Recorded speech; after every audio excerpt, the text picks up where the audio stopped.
Au restaurant, on parle avec le serveur et on commande à manger et à boire. Bonjour, madame et monsieur. Soyez les bienvenus à notre restaurant. Bonjour, pourrions-nous voir le menu, s'il vous plaît? Bien sûr, le voici. Aujourd'hui, vous avez des réductions pour le menu du jour. Ce restaurant me paraît très bon. Qu'en penses-tu? En effet, as-tu choisi?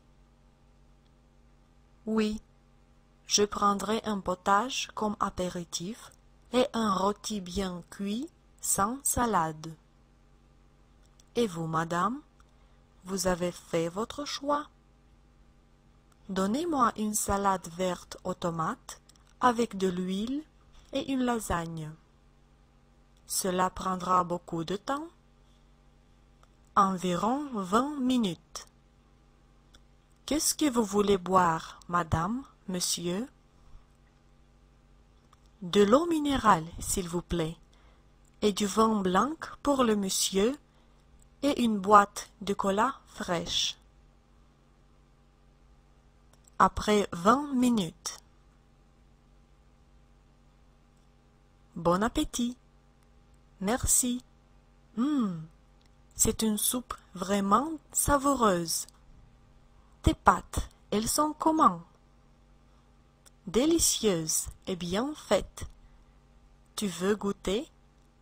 Non, merci. J'avais envie d'un rôti depuis longtemps. Je ne veux rien de plus. J'ai compris. Alors, attendons le garçon pour lui commander un dessert. Le voilà. Pourriez-vous nous donner le menu des desserts, s'il vous plaît? Oui. Qu'est-ce que vous nous recommandez de prendre? Je vous recommande notre tiramisu. Il est délicieux. Alors, nous en voulons 2. Apprenez-nous la note, s'il vous plaît. Vous payez en liquide ou avec la carte bancaire? Nous vous remercions et nous vous attendons encore. Nous reviendrons sûrement. C'était un plaisir.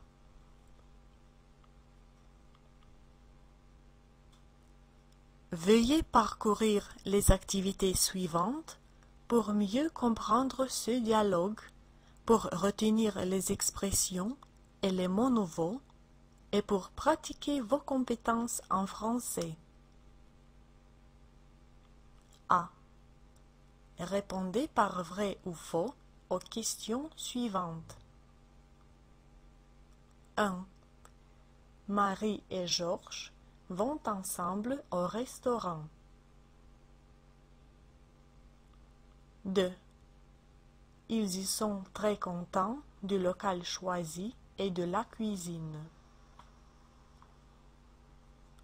3. Georges ne veut commander que le plat principal. 4. Marie choisit l'entrée et le plat principal. 5. Les deux ont quitté le restaurant sans payer la note.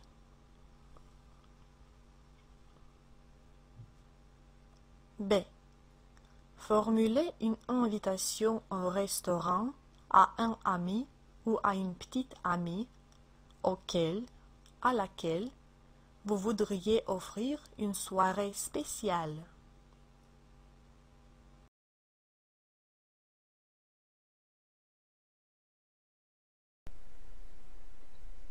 À la poste. On rédige une lettre. On écrit à une personne chère, à un ami, une amie, et on va acheter une enveloppe et timbre pour l'affranchir. Paris, le 10 avril 2011. Ma chère amie, je t'ai déjà écrit 3 lettres, mais je n'ai reçu aucune réponse de ta part. Comment vas-tu? Je suis en France depuis un mois. J'étudie le français à l'université. Je n'ai pas encore d'amis ici, mais dans le quartier où j'habite, il y a beaucoup d'étudiants de notre pays. Tout est très beau à Paris et je veux y chercher un emploi lorsque je finirai mes études. Le français est difficile, mais je l'aime bien. Je ne fais pas beaucoup de fautes. Tu me manques. Je te salue et je salue aussi tous nos amis. J'attends une lettre ou un téléphone de ta part. Amicalement, Rado. L'employé. Bonjour, monsieur. Pourrais-je vous aider? Rado. Bonjour. Oui, je voudrais envoyer une lettre aux États-Unis, s'il vous plaît. Est-il possible? L'employé. Bien sûr. Donnez-moi votre carte d'identité. Rado. La voilà. L'employé. Tout premièrement, remplissez ce formulaire type. Rado. Oui, d'accord. Voilà. C'est bien? L'employé. Voyons. Oui, c'est bien. Il faut que vous achetiez un timbre à 50 centimes et une enveloppe normale. Je vous les donne maintenant. Rado. Ça fait combien? L'employé. L'enveloppe et le timbre coûtent ensemble 1 euro. Mettez la lettre sur la balance, s'il vous plaît, pour voir combien elle pèse. Elle a 100 grammes. Rado.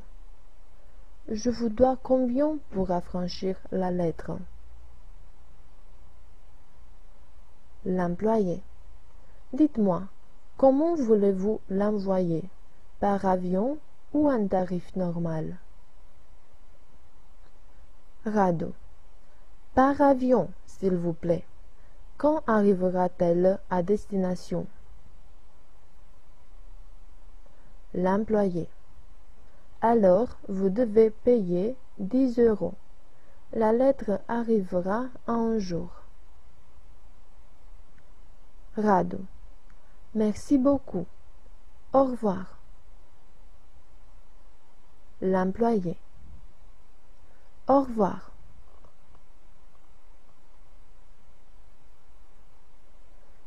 Veuillez parcourir les activités suivantes pour mieux comprendre ce dialogue, pour retenir les expressions et les mots nouveaux et pour pratiquer vos compétences en français. A. Répondez par vrai ou faux aux questions suivantes. 1. Rado veut envoyer une lettre aux États-Unis. 2. L'employé donne à Rado un formulaire type à remplir. 3. La lettre que Rado veut envoyer à l'étranger est PC. 4. Rado veut payer sa facture d'électricité. 5. Il choisit d'envoyer la lettre un tarif normal. B. Traduis le dialogue en français à l'aide du dictionnaire et 1. Tire du texte les nouveaux mots et les nouvelles expressions. 2. Fais une proposition avec chacun d'entre eux, chacune d'entre elles. 3. Vérifie ta propre traduction avec la traduction officielle. 4. Trouve des synonymes et des antonymes pour les nouveaux mots. C. Est-il encore utile de nos jours d'envoyer des lettres par la poste? Quand as-tu envoyé la dernière lettre par la poste? Pourquoi envoierais-tu une lettre par la poste traditionnelle et non par le courrier électronique?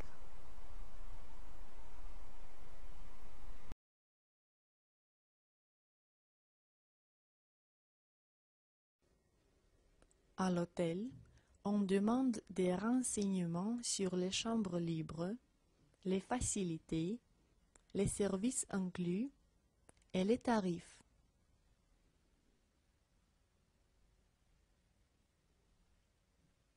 Bonjour madame, monsieur, soyez les bienvenus. Pourrais-je vous aider? Bonjour mademoiselle, avez-vous des chambres libres? Oui. Quel type en voudriez-vous? Je voudrais une chambre double pour moi et ma femme. Pour combien de nuits? Pour 3 nuits. Donnez-moi votre carte d'identité, s'il vous plaît. Tout va bien. J'ai enregistré vos données personnelles. Quelles sont les facilités dont nous disposons? La chambre a une télévision, une connexion Internet et une climatisation. Notre hôtel dispose aussi de 2 piscines, l'une intérieure et l'autre extérieure, d'un sauna et d'une salle de gym. Le tarif pour une nuit est de 40 €, le petit déjeuner et le dîner y compris. Notre restaurant est ouvert jusqu'à 22 heures. La chambre a-t-elle un réfrigérateur? Pour le réfrigérateur, vous devez payer un supplément de 3 € par jour. Très bien.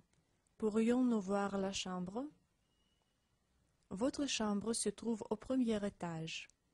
Elle a une belle vue sur la mer et elle est très spacieuse. Elle est vraiment très claire et spacieuse. Et quelle vue! Merci beaucoup, mademoiselle. Qu'en penses-tu, Georges? Elle est parfaite, merci. Je vous en prie. Si vous avez besoin de quelque chose, vous pouvez appeler au numéro 345. On est à votre disposition.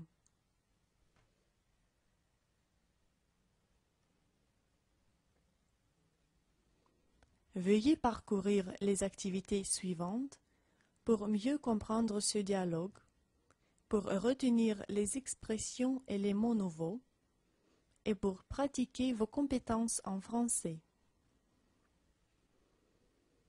A. Répondez par vrai ou faux aux questions suivantes. 1. Georges et Marie veulent se loger à l'hôtel.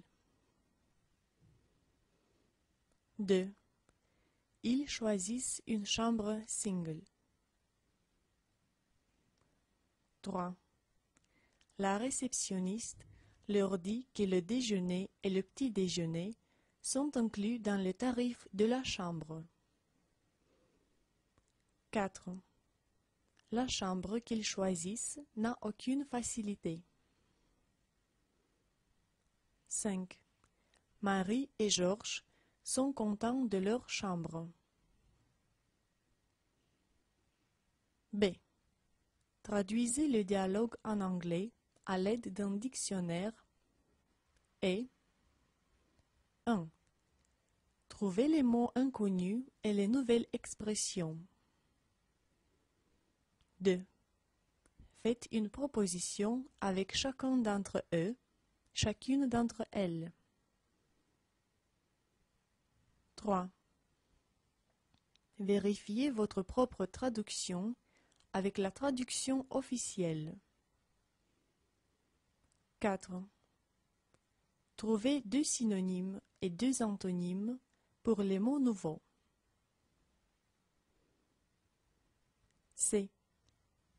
Faites des propositions avec les mots suivants: chambre, dîner, vue, réserver une chambre, payer par carte bancaire. D. Réalisez le dialogue. Ensuite, 1. Identifiez 5 verbes à l'indicatif présent que vous mettez au futur simple. 2. Identifiez 7 noms du singulier que vous mettez au pluriel. 3. Identifiez les pronoms personnels du singulier et mettez-les au pluriel. Comment se sont modifiés les verbes?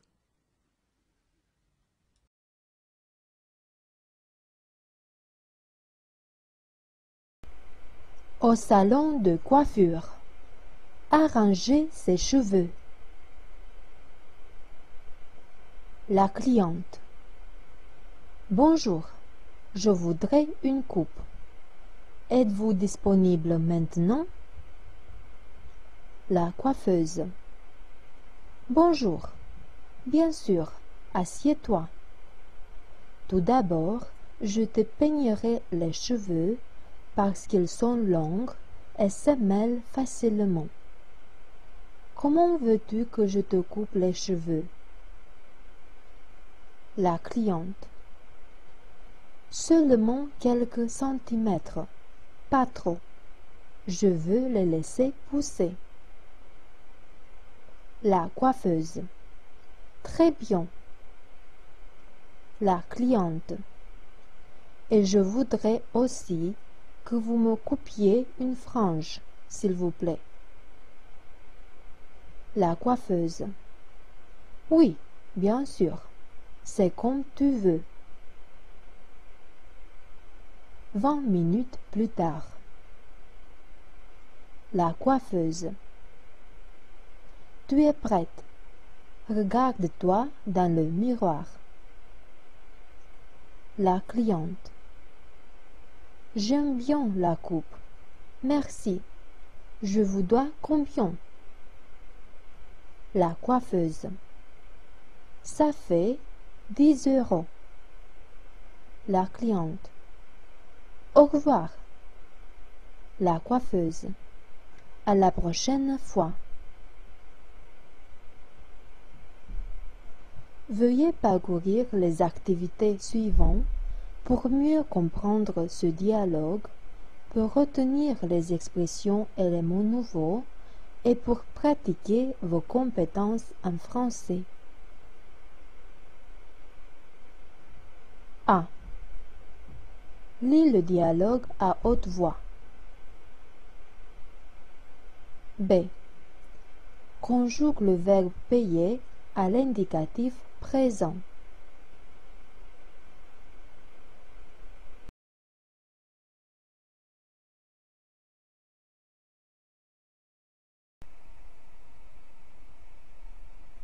Chez l'ophtalmologue, on explique au docteur quels sont les problèmes de vue, on fait des tests et l'ophtalmologue prescrit des lunettes. Marius. Bonjour docteur, puis-je entrer? L'ophtalmologue. Oui, entrez s'il vous plaît. Asseyez-vous. Marius. Merci. Je suis venu vous consulter parce que depuis quelque temps, j'ai mal aux yeux et à la tête. L'ophtalmologue. Dites-moi votre âge et votre nom. Marius.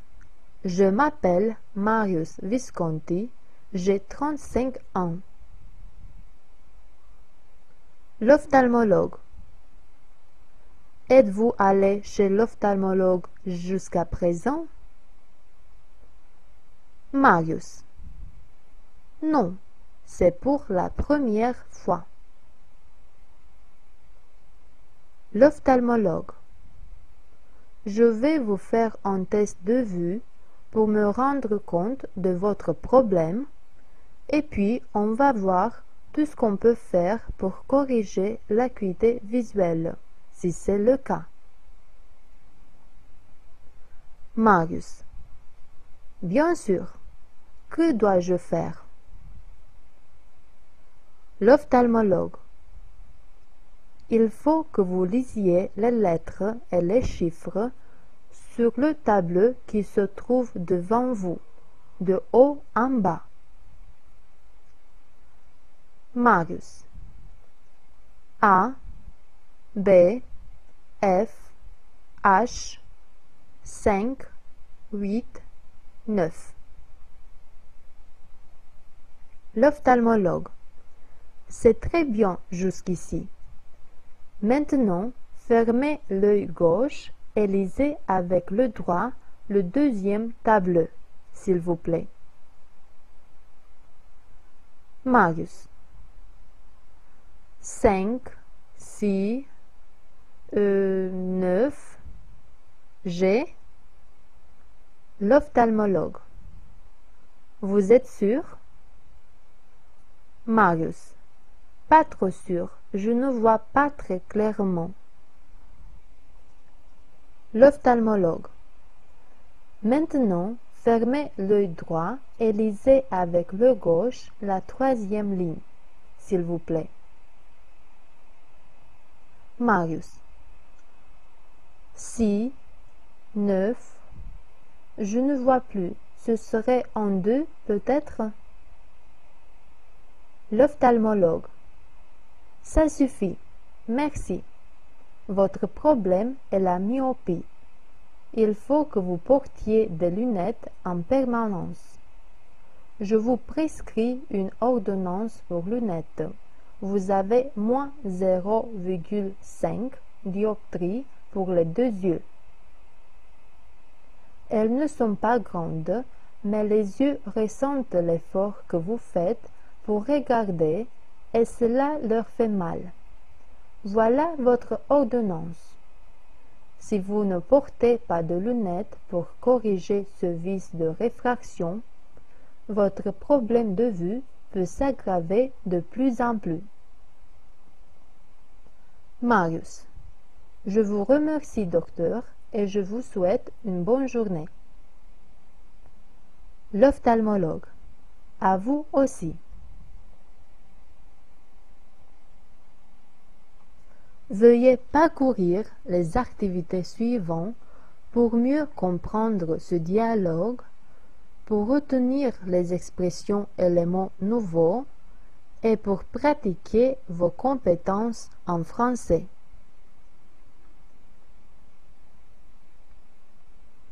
A. Répondez par vrai ou faux aux questions suivantes. 1. Marius va chez l'ophtalmologue parce qu'il a des problèmes de vue. 2. L'ophtalmologue fait un test de vue à Marius. 3. Marius dit à l'ophtalmologue qu'il n'est jamais allé tester sa vue jusqu'à présent. 4. L'ophtalmologue trouve que Marius a des problèmes de vue. 5. Marius doit porter des lunettes pour lire. B. Traduis le dialogue en français à l'aide du dictionnaire et 1. Tire du texte les nouveaux mots et les nouvelles expressions. 2. Fais une proposition avec chacun d'entre eux, chacune d'entre elles. 3. Vérifie ta propre traduction avec la traduction officielle. 4. Trouve des synonymes et des antonymes pour les nouveaux mots. C.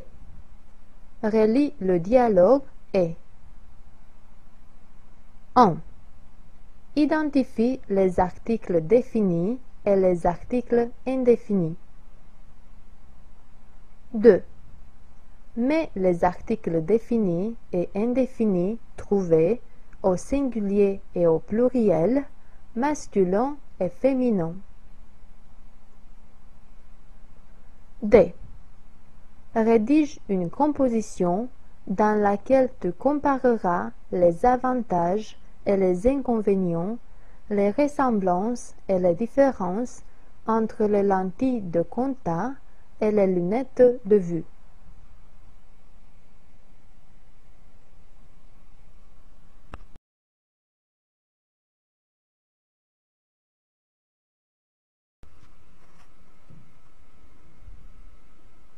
Chez l'avocat, rédigeons un contrat, facture, reçu, pénalité. Marius. Bonjour, monsieur l'avocat Rousseau. L'avocat. Bonjour, Marius. Comment vas-tu? Je suis un peu en retard à cause des embouteillages. Marius. Ne vous inquiétez pas, ça va. L'avocat. Et ton associé? Marius. Georges. Oh oui, le voilà. Lui aussi est arrivé. Georges. Bonjour, monsieur l'avocat. Marius. L'avocat. Bonjour. Peut-on commencer? Marius. Bien sûr, les deux parties contractuelles sont présentes. J'ai une entreprise de transport et je voudrais signer un contrat entre moi et Georges, c'est-à-dire lui louer 2 de mes voitures pour le transport de matériaux de construction. Moi, je demande 30% du montant total. D'accord? Georges. Oui, je suis absolument d'accord avec toi. Passons au contrat. L'avocat. Alors, rédigeons le contrat. L'entreprise de transports internationaux, représentée par M. Marius Engel en qualité d'administrateur unique, s'oblige à mettre à la disposition de M. Georges Anton de camions de 10 tonnes pour le transport de matériaux de construction. Les obligations contractuelles des parties. M. Engel, le propriétaire, a les obligations suivantes. Mettre à la disposition du client, M. Georges Anton, de camions en très bon état de marche. M. Georges Anton est obligé de maintenir les 2 camions du propriétaire en bon état de marche et de présenter à la fin du mois toutes les factures et tous les reçus concernant le montant obtenu le mois précédent. M. Georges Anton est obligé de céder 30% du montant total et de déposer la somme sur le compte bancaire courant de M. Engel dans un intervalle de 5 jours au début du mois suivant. La durée du contrat. Le présent contrat est conclu pour une durée de 6 mois. Modalité de paiement. Le versement de 30% sera déposé sur un compte courant à la Banque Transylvanie en euros dans l'intervalle mentionné ci-dessus. Pour chaque jour de retard de paiement, on prévoit une pénalité de 1% du montant total dû. Maintenant, les deux parties doivent signer. Monsieur Angel, Monsieur Anton, s'il vous plaît. Marius. Ici, c'est bien, non, signé en 3 exemplaires. L'avocat. Oui, s'il vous plaît. Et maintenant, vous, Monsieur Anton. Marius. Je vous remercie, Monsieur l'avocat, de nous avoir accordé de votre temps. L'avocat. C'est mon devoir. Merci à vous. Bonne journée. Marius. Au revoir.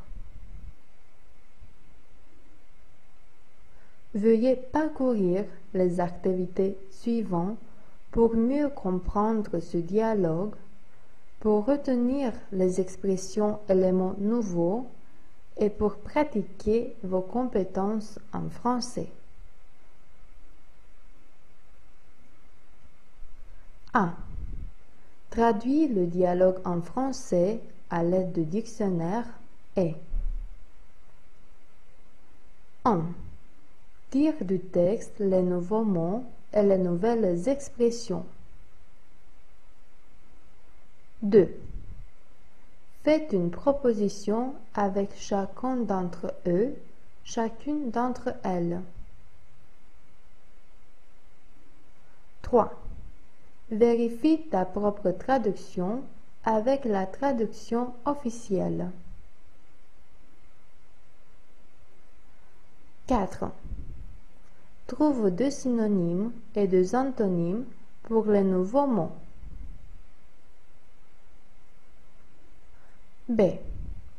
Quelles sont les conditions pour qu'un contrat soit validé? C.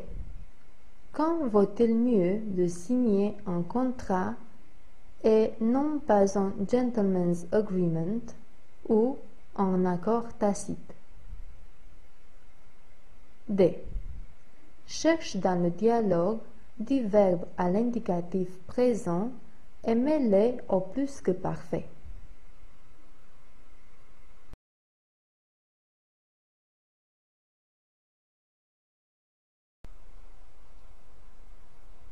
Dans la cuisine. Préparons des plats. Combinez les ingrédients. Pas à suivre. Temps de cuisson. Anne. Salut Rodica. Comment vas-tu? Qu'est-ce qu'on va préparer aujourd'hui à manger? Rodica. Aujourd'hui, on a de la lasagne bolognaise. Sais-tu comment la préparer? Anne. Non, mais je peux t'aider si tu me dis la recette. Rodica. On prépare une lasagne pour 6 personnes. On a besoin de 750 g de coulis de tomates, 100 g de jambon, un oignon, une carotte, 800 g de viande hachée, un demi-verre de vin, 500 g de pâte à lasagne, 500 g de mozzarella, 300 ml de sauce béchamel, 30 g de parmesan, du sel et de l'huile. Anne. Comment doit-on procéder? Rodica. On coupe la mozzarella en tranches et on la met dans le réfrigérateur pour sécher. On prépare la sauce ragu bolognaise en râpant dans un pot la carotte, l'oignon et le jambon coupé en dés, puis on ajoute la viande hachée, on verse le vin et on porte à ébullition pour obtenir un beau goût. Anne. J'ai compris. Et ensuite? Rodica. On ajoute la sauce de tomate, on met du sel et on couvre d'un couvercle la sauce ragu qu'on laisse cuire à feu doux pour 2 heures. Lorsque la sauce est liée, on entend le feu et on la met de côté. Anne. Et après, on fait quoi? Rodica. Entre-temps, on prépare la sauce béchamel en faisant fondre 25 g de beurre, 25 g de farine et 250 ml de lait. On mélange tout et on laisse un peu sur le feu jusqu'à ce qu'elle commence à bouillir. Dans un moule beurré, on dispose une couche de sauce béchamel, on met une couche de feuilles de pâte à lasagne et puis on ajoute une couche de sauce ragu. Anne. Ce n'est pas du tout difficile. Rodica. Non. Puis on dispose les tranches de mozzarella, on ajoute de sauce béchamel et on parsème le parmesan râpé.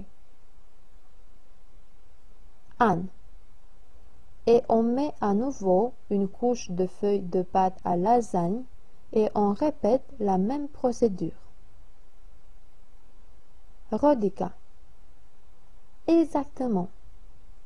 À la fin, on ajoute sur la lasagne les sauces ragu et béchamel restées et on mélange jusqu'à ce qu'on obtienne une sauce rosée. On y parsème le parmesan resté et on la met au four à 180 degrés. Anne. Combien de temps la laisse-t-on cuire? Rodica. On la laisse 30 minutes, puis on la retire et on la laisse refroidir avant de la trancher et de la servir. Commençons-nous à la préparer maintenant? Anne. Allons-y, je suis impatiente. Veuillez parcourir les activités suivantes pour mieux comprendre ce dialogue, pour retenir les expressions et les mots nouveaux et pour pratiquer vos compétences en français.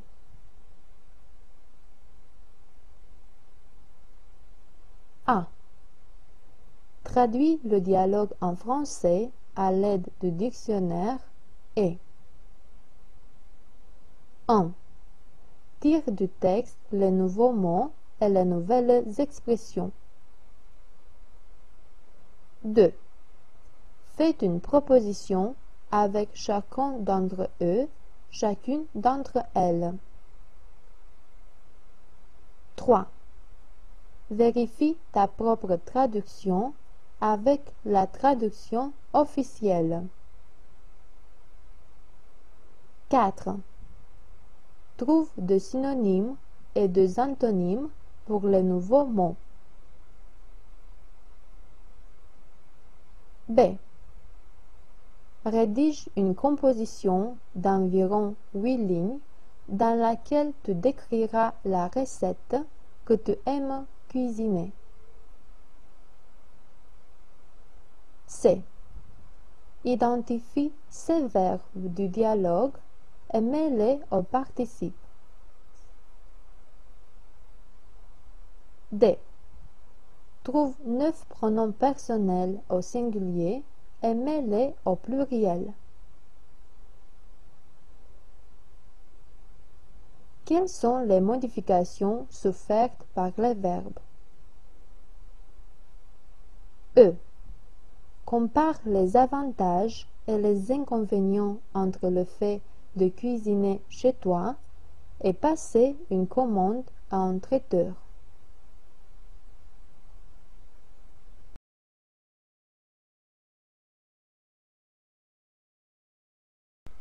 D'où es-tu?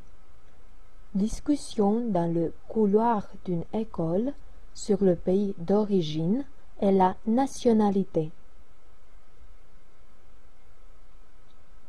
Jeanne. Salut, je m'appelle Jeanne. Paul. Bonsoir, moi c'est Paul. Jeanne. D'où es-tu? Paul. Je viens de New York. J'ai 21 ans et je suis américain. Et vous? Jeanne. Je suis de Londres. J'ai 35 ans et je suis anglaise. Que fais-tu ici? Paul. J'étudie la médecine. Jeanne. C'est très joli. Je suis ton professeur. Paul. À quelle heure commence le cours? Jeanne. Il commence dans 5 minutes. Paul. Voilà un de mes amis, Marian. Lui aussi est étudiant, mais en médecine. Jeanne. Maintenant, entrons dans la classe pour commencer le cours. Veuillez parcourir les activités suivantes pour mieux comprendre ce dialogue, pour retenir les expressions et les mots nouveaux et pour pratiquer vos compétences en français. A. Écris sur une feuille de papier ton âge, ta nationalité, ton occupation. B. Lis à haute voix ce que tu as écrit ci-dessus. C. Conjugue le verbe être à l'indicatif présent.